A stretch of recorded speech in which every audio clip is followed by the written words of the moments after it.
Hey, what's good, everybody? I'd like to welcome you all to a brand new episode of the Boombox Guru. I'm your host, LB. So, on today's show, I decided to talk about some of my favorite hip hop albums, but not just any hip hop albums. I wanted to focus today on my favorite hip hop albums by the duos. Hip hop duos. Hip hop duos, two members of a group, whether it be like one MC, one DJ slash producer, or two MCs. That's what I wanted to focus on today. I wanted to focus on my favorite albums coming from hip hop duos, and I got 11 albums right here on CD that I chose to pick out. And by no means are these the only 11 favorite hip hop albums I have pertaining to duos. There's plenty more CDs that I could have like picked out, but it was just so many, and I'm planning on maybe doing another video on this sometime down the road. But I just wanted to focus on these 11 CDs that I picked right now. So without further ado, we're gonna get into this. So the first CD I have is Dog Food by the Dog Pound, released in 1995 on Death Row Records. As you can see, this is the 2001 digitally remastered version that came out. So the Dog Pound, duo featuring Daz Dillinger, MC, producer, and Corrupt MC, signed to Death Row Records. And this was their debut album. And you know, even though this album did go 3 times platinum, I always felt that this album was underrated, man. Like it just gets overlooked. Most people always want to talk about The Chronic, Doggy Style, and All Eyes on Me, and Dog Food always just seems to never get mentioned in the conversation, and it really should be mentioned because this is a great album. Daz did majority of the production on this record. Dr. Dre didn't even produce one song on here. He did mix the album, but that was it. That was his only contribution to this album. Majority of the album was produced by Daz Dillinger. Excuse me. And he had help from outside producers, DJ Pooh, LT Hutton, and Superfly. Yeah, they produced a lot of good tracks on here too, man. But this is a great album. Some great West Coast banging beats. Awesome G Funk, one of the greatest G Funk albums ever released. And of course, two singles were released from this album. New York, New York, which arguably is one of the song that really added fuel to the whole East and West rivalry. And then Let's Play House featuring Michelle A. A lot of classic album tracks such as Do What I Feel, Reality, A Dog's Day Afternoon, Do What I Feel, I Don't Like to Dream About Getting Paid, Psycho Like No. I mean, this whole album from start to finish is just a great record, man. And this was Daz and Corrupt, I think, at some of their rawest, especially Corrupt, man. He was really at his rawest on this record, man.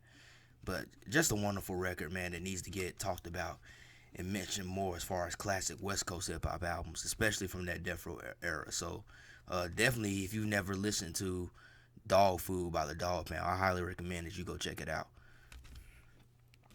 All right, so next album right here. This next album right here is a no-brainer. I'm sure this album right here is probably in most people's top 10 or top 5 classic hip hop albums. And honestly, I would say that if you don't have this album in your hip hop collection, you could be questioned. It could be questionable. Your hip hop knowledge could be questioned. And that is The Infamous Man by Mobb Deep. Another joint released in 1995 right here. Mobb Deep's The Infamous Man. Timeless classic hip hop record right here, man. Now my introduction into Mobb Deep was actually Murder Music. And I used to be like a novice before I discovered this album. I was like somewhat of a novice Mobb Deep fan. I would listen to them here and there, but when I heard Shook Ones on 8 Mile, Cause Shook Ones was featured prominently in the movie 8 Mile. That was the first time that I heard that song. In the beginning credits, and then on that classic scene where B Rabbit battled Papa Doc, and he beat him with that freestyle over Shook Ones, and that's what really introduced me to the Infamous. And when I went and heard this album, I was like, oh man, this is an amazing record, man. Just some incredible hardcore East Coast hip hop, man. Some gritty New York hip hop right here, man. Havoc produced majority of the songs on here, although there is production on here from Q-Tip and dang, I forget who else produced on this album. I know Q-Tip was a producer on here. He produced like a couple of songs on here. I can't think right off my head, but majority of the production is done by Havoc. And he just provided a very gritty and dark soundscape throughout the album with some hard pounding New York boom bap beats, man. It's just an awesome record. And then the lyricism, I mean, there's no question about the advanced lyrical abilities of Prodigy, man. I mean, Prodigy was just on a whole nother level, man. R.I.P. to Prodigy, man, because he is definitely missed within hip hop, man, because he was just, man, he was just top tier lyricist, man, and his poetical lyrical delivery, man, was just wonderful, man. I always kind of looked at like Mobb Deep as like the East Coast equivalent to what like maybe the Dog Pound was to L.A. sort of like, because they kind of had it sort of kind of a similar like dynamic. You had one MC / producer, and then you had the one MC that was more technically lyrical and stuff like that. So I always kind of looked at it that way, man. But this was just a great record, man. Timeless hip hop classic, an album that's still talked about to this day, an album that still is on countless lists of like the 100 greatest hip hop albums or 500 best albums of all time. It's just a classic record in general, man. And they really helped to elevate that Queensbridge hip hop sound, something that started with Marley Marl and then Tragedy Gaddafi and so forth. They just took it to the next level, man. They just really created a great soundtrack to mid-90s gritty New York City, man. And you get that here on this record, man. But the Infamous, like I said, if you don't have this in your hip hop collection and you call yourself a hip hop head, you might get some people looking at you kind of weird, man. So definitely, man, the Infamous is definitely one of those top tier albums from hip hop duos, man.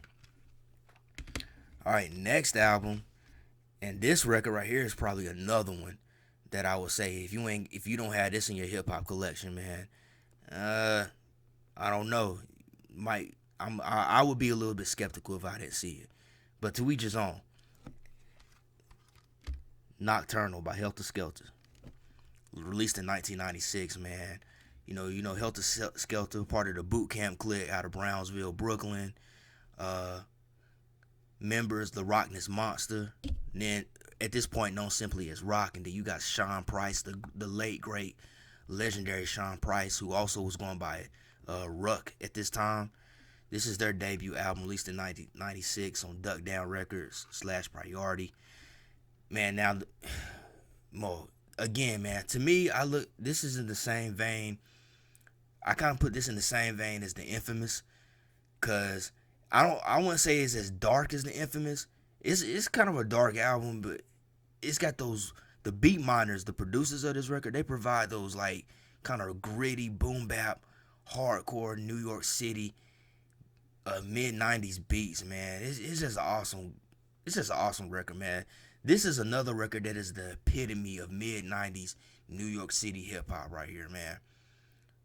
I mean, anytime I put on that record, man, even though I ain't never like lived in New York or anything like that, man, it's just anytime I put on this record and I listen to those sounds, I listen to the lyricism coming from both Rock and Sean Price, man, it just provides that imagery of like late 90s, mid-90s New York City. But just an awesome record, man. A classic hip-hop album that is constantly still talked about to this day. I think this is Helter Skelter's crowning moment right here. I mean, they released a couple of other albums that aren't bad. They're solid releases, man. But I think this was their crowning achievement right here, man. They really knocked it out of the park with this. So many classics on there, man. You got the singles, Le Fleur, Le Fly, Eskoshka. You got Operation Lockdown, Therapy. Some banging singles from this record, man. One of my favorite songs on here is Understand, number 3. Third track on here. That's my favorite track on this album, man. I like the beat. The beat, it kind of has this kind of sort of sci-fi, sort of futuristic vibe to it, man. That I really like. And Ruck and Rock just come in full fledged, man. I think Understand is one of Sean Price's best lyrical moments, especially in this early period of his career, man. This is one of his best lyrical moments, man. And I know at this point, a lot of people was kind of looking at Rock as the more interesting one in the duo. But if you really listen to Sean Price, man, he is spitting some nasty lyrics, man. Some nasty rhymes on here, man. He was really good at this point too, man. I know it was later on he established his solo careers where he really made a name for himself and became legendary. But at this point, man, and Sean Price was still killing it, man. He was still an ill MC at this point. So you definitely can't sleep on Sean Price on this album, and especially now since his legendary status is cemented in hip hop forever. But man, so many classic records on here, man, and I enjoy this record. One of my favorite hip hop albums of all time. Definitely check out Helter Skelter. If you ever come across this album at a record store somewhere, definitely pick it up, man. You will not be disappointed. Solid New York City hip hop right here, man.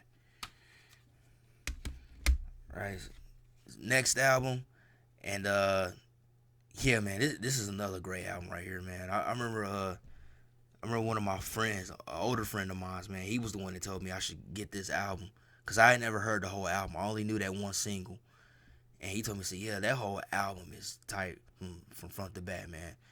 And that is Camp Lo, Uptown Saturday Night, released in 1997, man. Some great East Coast hip hop right here. These guys coming from the Bronx, man. And these dudes, man, what I really respect about Camp Lo, man, is that they set themselves apart from a lot of the other groups at that time, man. Because, their fashion sense was like retro, man. They had this 70s fashion sense, man. If you look at the video for Lucchini, the big single from this album, it was like they was in the 70s, man. They was in the 70s, man. And I just really dug their fashion sense, man. How they separated themselves from other groups at that time, man. But man, just a lot of great music on here, man. A lot of great music. I mean, you got the big hit on here, Lucchini, This Is It, which I remember as a kid. I remember seeing that video on Rap City a lot back in the day, man. And then you got the song called Swing, which features Butterfly from Diggable Planets. Let's see what else. Rockin' It, aka Spanish Harlem. What's another one? Oh yeah, Coolie High. Coolie High. That's probably my favorite song over here. Coolie High is probably my favorite song on this album. Man, Black Connection. Man, every joint on this album is just remarkable. And I always dug that cover too, man. I always dug that cover. Inspired by I think is it Marvin Gaye? I think this was like a Marvin Gaye album cover. Yeah, I think it was Marvin Gaye. I think Marvin Gaye had an album cover like this. I can't think of the name of that album that he did. It was like a concept album that Marvin Gaye. Maybe some of you in the comments can tell me what Marvin Gaye album that this cover is actually inspired from. But yeah, it's just an awesome record, man. They really did their thing on here, man. And a little funny story. Sonny Chiba, one of the members of the group, Sonny Chiba. I don't know why, man, but for years, I always thought that he was Weasel from Family Matters. I don't know why, man. I just always thought that Sonny Chiba and Weasel from Family Matters kind of had a similar look or something. But I remember when I was a little kid and the first time I saw the Lucchini video, I was like, oh man, Weasel from Family Matters is rapping. I mean, for years I thought this. For years. It wasn't until years later, when I was almost a young adult, I finally realized that was not Weasel from Family Matters, man. But that's just a little funny tidbit I wanted to add. But yeah, Uptown Saturday Night, man, another classic hip hop record, man, by our hip hop duo, man. Definitely check this album out. All right, so next album, man, we gonna go back to the West Coast, but this time we going to the Bay. Who Riders, man, the Who Riders. Who Ride, released in 1997 on Delicious Vinyl, man. Awesome record right here. Awesome album right here. The Who Riders are members of the Hobo Junction collection, and Saphir, his younger brother, is King's son in the group. This gentleman right here, that's Saphir's younger brother right there, and Mr. Taylor is their cousin. But yeah, man, this is an awesome album right here, man.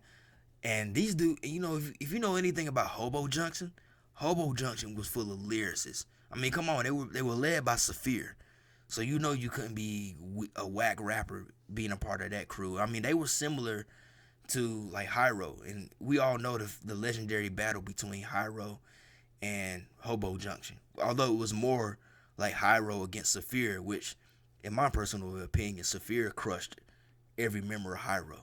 And Hyro, and I listen to Hyro. I'm a Hyro fan.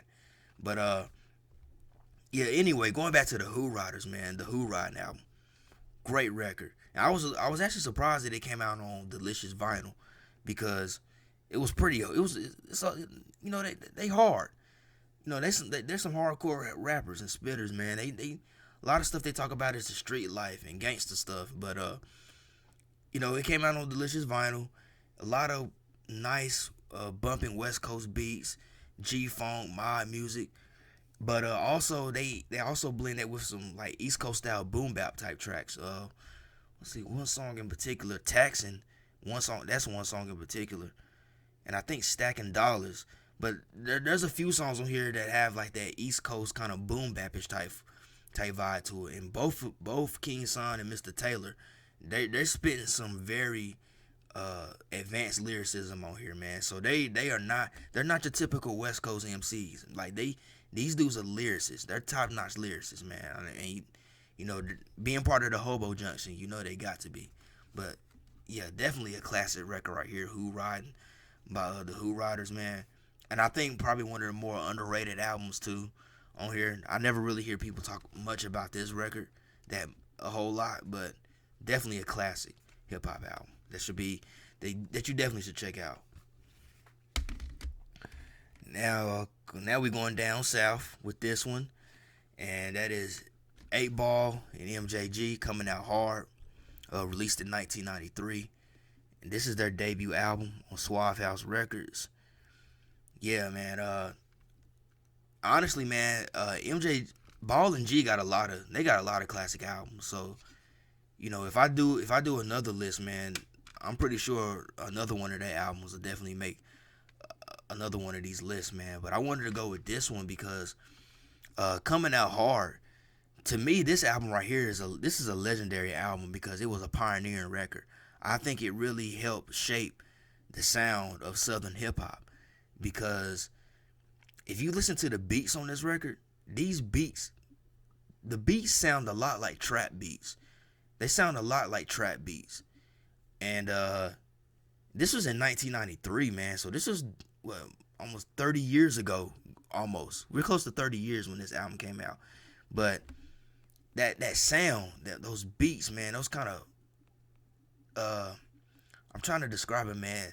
It's not necessarily trap beats, but the way Southern hip hop kind of changed around the time, like in the late 90s and early 2000s, where those more kind of faster up-tempo beats. The way Southern hip-hop sounds. Trap is about the only thing I can really think of. Trap and crunk music. But that's the type of beats that are on here, man. So, in a lot of ways, you can say that I think Memphis had a lot to do with shaping Southern hip-hop. And, that's where both MJG and 8 Ball come from. They come from Orange Mound, Memphis, Tennessee, man. And just a lot of classic records on here, man. 9 Little Millimeter Boys, Armed Robbery, the song called Pimps, Mr. Big. I think is probably the most popular track on this album. Mr. Big, a great story. You definitely should go check that out. when you get a chance. Uh, every song on here, the title track coming out hard. Just a great album that I feel was way ahead of its time, especially when it comes to the beats and the selection, man. But really good album. And uh, a fun fact, I think this cover, I don't know if it was the first, but I know it was definitely one of the first album covers that Pen and Pixel did. And we all know that Pen and Pixel was very famous for the album covers that they did with No Limit Records, during the 90s, as well as Cash Money. And they also did album covers for Rap A Lot Records. They did a lot of album covers for a lot of Southern hip hop artists, during the late 90s and early 2000s. But this, I believe, was either the first or one of the first album covers that they did. But yeah, Coming Out Hard by 8 Ball and MJG. Another classic right here, man. All right, and we still in the South right here. We going to Atlanta, Georgia. Outkast, Atl Aliens, released in 1996. LaFace Records, man. Anybody that knows me personally, that they know how I feel about Atl Aliens. This is hands down my favorite Outkast album. This is my hands down. I think that this is their magnum opus right here. You got some people that will go with Aquemini, which, hey, Aquemini was a great record too. But for me, man, it's Atl Aliens, man. This is just a phenomenal record, man. I mean, it was just so unique. I've heard a lot of people say that when this album came out, that they didn't know what to think. They were polarized by it because they were coming off of Southern playalistic Cadillac music, which had more of a funky, more more of a funky sound, and the subject matter on that record was pretty typical of what was popular at that time. Because they had the more persona of pimps and gangsters on that record. But it was like a complete 180 with this record right here, man. Because they shedded that whole image of being the pimps and gangsters, and they matured with their sound as well as with their lyricism. And this record is what earned them respect from New York City. Because a lot of what went into making this record was how they were treated when they was at the Source Awards in 95, where they went up on stage and got booed. A lot of that, they channeled a lot of that frustration into this record. And how they came up with the title Atl Aliens, man. And Atl Aliens, that's something that has become synonymous with a lot of people from Atlanta now.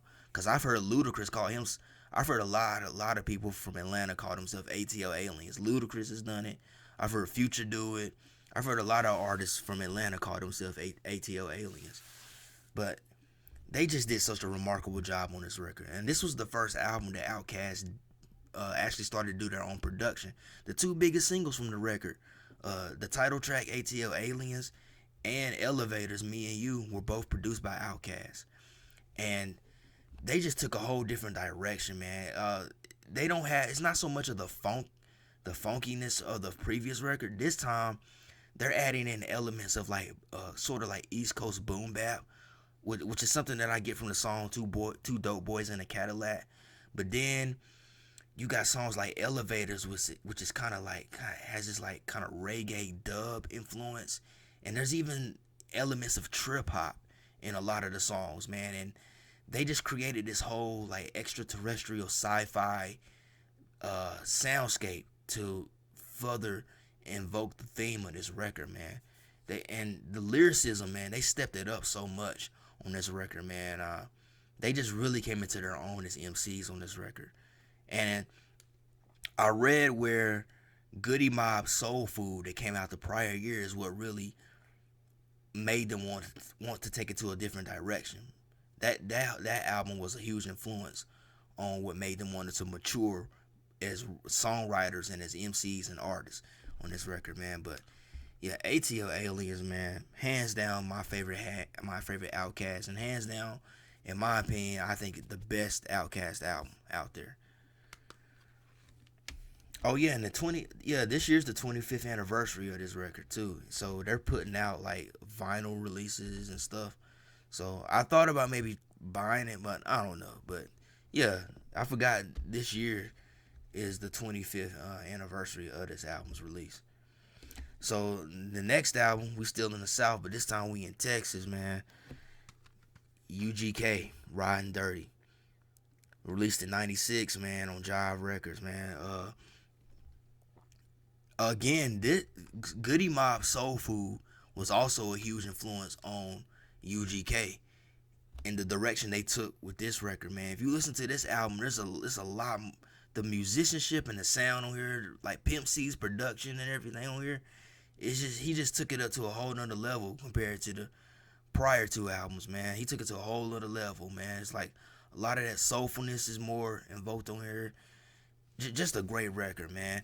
And this is UGK's best-selling album. I mean, the album they did in 2007 called Underground Kings, it didn't even outsell this record. And you could say Underground Kings had UGK's biggest hit, International Players Anthem. But that album didn't even sell out Riding Dirty. Riding Dirty sold, I believe, 850,000 copies. Yeah, it sold 850,000 copies. And the crazy thing about this album didn't have any singles or a video. They just put the record out. They put it out like an underground record. I mean, it came out on Jive, which is a major label, but they put this album out with no like big promotion or nothing like that, man. They just put it out and they sold 850,000 copies of it. So that right there in itself should tell you the greatness that this record has, man. This is a great record, man. It's like everything that they had done up to that point was all came together on this album, man. So many great songs. There's songs on here for you to ride to, songs on you to get turned up to. So many great songs, man. I think my favorites on here is Diamonds and Wood, 3 in the Morning. What else is on here? That's Why I Carry, F My Car, the title track Riding Dirty. I mean, every song on this album, in my opinion, is just great, man. UGK, man, really did their thing on this record, man. And the fact that it's their best-selling album and they didn't even release a single or video for anything on here, that should tell you how great this album is. So if you ain't never heard Riding Dirty, man, you need to wake up, man. You need to wake up, man, and go check this album out, man. It's just awesome, bro. It is just awesome. But yeah, man, and if you're somebody that's never really listened to UGK, I mean, Riding Dirty is, I would say this is the album you could start with. This could be the gateway album for you to get into UGK, man. Just a wonderful record right here, man. All right, so now we getting down to the last two. So this next one, another West Coast, but we still in the Bay. We in Oakland. And I don't know if I mentioned, but the Who Riders are from Oakland. They're from Oakland. But this next duo is also from Oakland. And that's the Loonies, man. Operation Stat Cola. Released in 1995, man. On New Tribe Records, C-Note Records. Yugmouth and Numbskull. Their debut album. Now, of course, this album is best known for the timeless weed anthem, I Got 5 on it. Everybody knows I Got 5 on it. That you don't even have to be a hip-hop head to know that song. That song transcended past hip-hop, and it's still a classic. It still gets played on the radio. Yugmouth, he said that he's still getting paid off of that song. He's still doing shows off of that song, him and Numbskull, even though they're not really on the same page right now, but that's another story. But yeah, they still making money off of that song. But I'm going to tell you right now, as good as I Got 5 on it is, I cannot sit here and honestly say that that's the best song on this album. Honestly, man, there is so many great songs on this record. I don't even know where to start, man. This is one of my favorite albums, honestly, man. I remember I bought this at Best Buy. And that's when Best Buy was still selling CDs and when they still had a good selection of CDs. But man, let's talk about the lyricism, man. To me, the Loonies, they're somewhat in the same vein as the Who Riders. They come from the West Coast, they come from the Bay, and their sound, in my opinion, is a good blend of that Bay Area mob music but also with sort of a East Coast kind of boom bap slant to it. And Yuck and Numbskull are just some. They're just some ill lyricists, man. They come hard with the lyrics on this record. You know, put the lead on you. Pimps, players, hustlers. Operation Stack Cola, 5150. Broke N words. So many great songs on this album, and the lyricism is just top notch. And the production by Tone Capone, and then you have Shock G and DJ Fuse, both of Digital Underground, who produced some tracks on here as well. Just a lot of great music on here, man. And, you know, these guys, you know, they really set themselves apart from what was coming out of the Bay Area at the time, man, by having that sort of kind of boom bapish slant to the mob style that was coming out of there. Just an all around great record, man. And like I said, don't just check this album out for the I Got Five on It song, because every song on this album is great. And I would argue and say that I Got Five on is not even the best song on this album. There's a lot of great music on here, man. So definitely check out Operation Stack Cola. All right, so now we're gonna get to the last album on here. And now we're going back to New York City. We're going to Brooklyn, man. And this is probably another one that I would say that you know, if you don't have this in your collection and you claim to be a hip hop head, I don't know, might be some questions there. But boom. Mos Def and Talib Kweli are Black Star. Yeah, released in 1998 on Rawkus, man. Y'all remember back in the late 90s and early 2000s when Rawkus Records was really pumping out some heat? Yeah, they was really pumping out some heat, man. But this was one of them. This was one of them right here, Black Star, released in 1998, man. This is the debut for both Talib and Mos Def. So neither one of them put out a solo album as their debut. They came together as a duo and dropped this classic right here, this monstrous classic right here.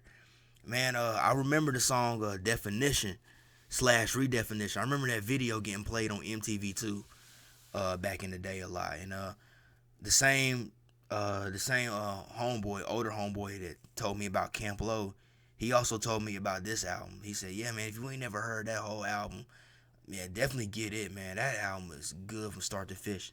Excuse me, good from start to finish. And he wasn't lying. Remarkable album, flawless record. Every track, there's nothing on here that I skip, man. There's nothing on here that I skip. Every song on here is great. And come on, the lyricism, there's no question about that, man. We're talking about Mos Def and Talib Kweli, well respected lyricists in hip hop. Just a great record, man. Just some great East Coast hip hop, man. New York, coming from Brooklyn, man. Man, these guys, man, they just really did their thing on this album, man. And you know, the way they were able to kind of like take, I guess you could say socially conscious music, but also able to make it be fun as well. Because this is a record, yeah, they got some serious topics on here. They do some social commentary about things in society as well as hip hop culture, but they also manage to be fun with it. You can have fun with this record, man. That's what I like about this album so much, man. I mean, you know, you got Astronomy, Eighth Life, Definition, and Redefinition. I like Redefinition the best, man, because both of those tracks were produced by High Tech, and you can tell that High Tech was very. You can tell that he was influenced by Dr. Dre, especially on that Redefinition, man. That song sounds like something that Dr. Dre would have like put out. And Brown Skin Lady, great song, man. Hater Players, Respirations, Thieves in the Night, Twice in a Lifetime, that posse cuddle at the end. Just some dope East Coast boom bap, man, with some top notch lyricism, bro. But I mean, what would you expect coming from Mos Def and Talib Kweli? But yeah, definitely another classic hip hop record by a hip hop duo, man.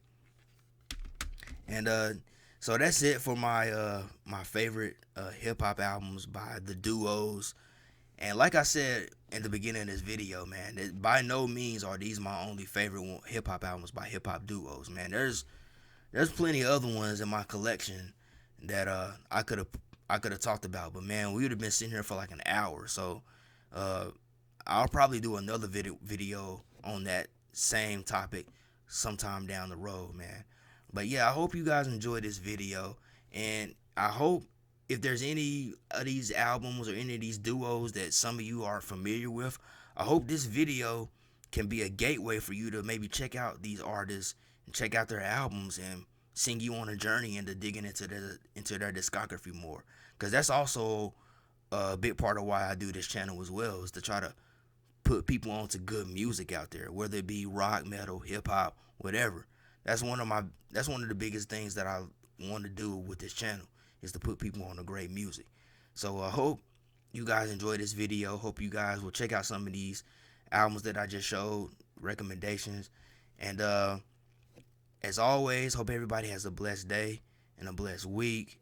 And be sure to like the video, hit that thumbs up. Be sure to subscribe to the channel, hit the bell so you will be notified whenever I drop a video.